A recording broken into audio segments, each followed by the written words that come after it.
بسم اللہ الرحمن الرحیم۔ پیارے بچوں السلام علیکم۔ امام رضا علیہ السلام کی خدمت میں کچھ مہمان آنے والے تھے۔ امام رضا علیہ السلام نے اپنے خادم یاسر سے فرمایا، آنے والے مہمانوں کے لیے کچھ پھل خرید کر لاؤ۔ یاسر نے غلام کو بلایا اور اسے پیسے دیکھ کر کہا، جاؤ ان پیسوں سے کچھ پھل خرید کر لاؤ۔ غلام کچھ ہی دیر میں پھلوں سے بھری کئی ٹوکریاں لے کر حاضر ہو گیا۔ اس نے سیب، کھیرے اور انگور خریدے تھے۔ یاسر نے غلاموں سے کہا، ان پھلوں کو دھو کر ٹوکری میں سجا دو۔ سارے پھل دھو کر مہمانوں کے سامنے سجا دیے گئے۔ پھل بہت زیادہ تھے، جس کی وجہ سے بہت سارے پھل کچن ہی میں رکھنا پڑے تھے۔ ادھر امام رضا علیہ السلام اپنے مہمانوں کے ساتھ بیٹھے ہوئے تھے اور ادھر سارے غلام گھر کی آنگن میں اکٹھا ہو گئے اور پھل کھانے لگے۔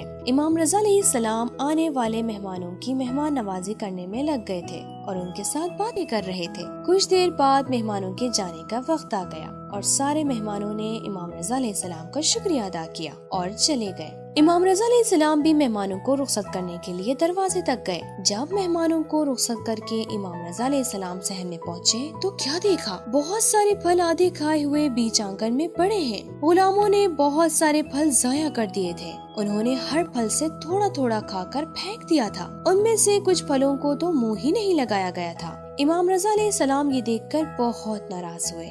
امام رضا علیہ السلام نے یاسر اور دوسرے غلاموں کو آواز دی اور ناراض ہو کر بولے، سبحان اللہ، اگر پھلوں کو کھا کر پیٹ بھر چکا تھا تو تمہیں دوسرے پھلوں کو اس طرح برباد نہیں کرنا چاہیے تھا۔ ان میں سے ایک غلام نے کہا، مولا، پھل بہت زیادہ خرید لیے گئے تھے، ہم سمجھ نہیں پا رہے تھے کہ ان پھلوں کا کیا کریں، اس لیے ہم نے ان میں سے کچھ پھلوں کو تو زبردستی کھایا اور باقی بچے پھلوں کو پھینک دیا۔